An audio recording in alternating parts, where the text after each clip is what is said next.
আজ দুপুর 12টা থেকে রাজ্যের সমস্ত সরকারি এবং বেসরকারি মেডিকেল কলেজ এবং ডেন্টাল কলেজে ভর্তির প্রক্রিয়া শুরু হতে চলেছে এবং যেটা জানা যাচ্ছে স্বাস্থ্য দপ্তর সূত্রে যে সমস্ত আবেদন করা হয়েছিল এর আগে যে প্রক্রিয়া হয়েছিল অর্থাৎ স্টেট কোটায় যারা উত্তীর্ণ হয়েছিল নিট উত্তীর্ণ হয়েছিল তারা আবেদন করেছিলেন, সেই আবেদনের ভিত্তিতে ভেরিফিকেশন যে প্রক্রিয়া সেই প্রক্রিয়া শেষ হয়েছিল, তারপরেই কাউন্সেলিং পদ্ধতি যে কাউন্সেলিং হচ্ছিল সেটা স্থগিত রাখা হয়েছিল।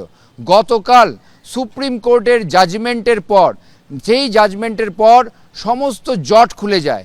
যেমন জয়েন্টের মেধা তালিকা প্রকাশিত হয়, তেমনই রাজ্য মেডিকেলের যে স্টেট কোটার যে মেধা তালিকা বা তাদের যে মেরিট লিস্ট, অর্থাৎ যারা আবেদন করেছিল স্টেট কোটায় কোথায় কোথায় তারা চায় সেই মেরিট লিস্ট প্রকাশিত করা হয়েছে এবং স্বাস্থ্য দপ্তর সূত্রে জানা যাচ্ছে আজ দুপুর 12টা থেকে ভর্তির প্রক্রিয়া শুরু হবে।